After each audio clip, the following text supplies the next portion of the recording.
Andy, firstly, welcome to Newport. You've been here a couple of months now. How are you finding it? Yeah, no, it's good. It's a different type of rugby. It's always good to learn. Met a few new bunch of boys, which is always good fun. But yeah, so far so good. And a little bit different from the climate you're used to in Perth in Western Australia. How are you finding that so far? Yeah, it's good. Obviously, it affects the rugby a little bit. Like, obviously back home, even though it's winter, you still get nice sunny days playing rugby. But yeah, no, obviously it's just getting into real wet weather rugby over the moment. But it's just the mud that'll be the big factor, I think. But nah, so far so good. Looking forward to it. And a couple of games called off just recently for weather. Do you think the opposition maybe target you with your accent there when they get you on a muddy pitch, or is it something that you adapted to quite quickly?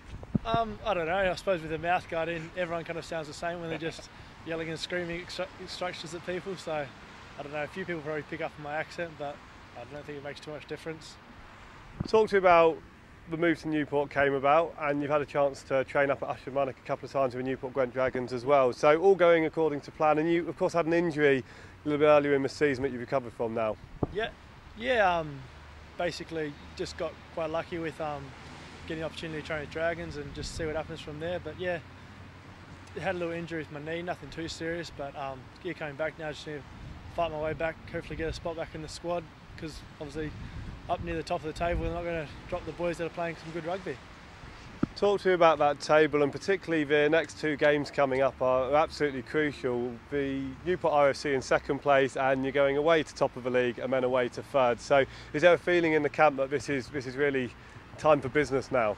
Yeah, well, definitely. I think like this year's been such a close comp between obviously top to and second last place. Obviously Neath have a bit of a bad run, but every game's quite important. Like, you lose a game, you can drop down to 5th or 6th place, but if you win a game, you can really, make a good mark on the comp. So obviously the next couple of weeks are obviously very important versus top couple of places. Obviously we like to think of it as a joint top, not second. But yeah, so like if you keep playing some good rugby, you never know, cement a spot at the top. And a very successful season so far for Newport. And with the top three going into playoffs, what's the aspiration at the club and in the dressing room? How far do you think you can take this run that you've been on, and how far can this season progress?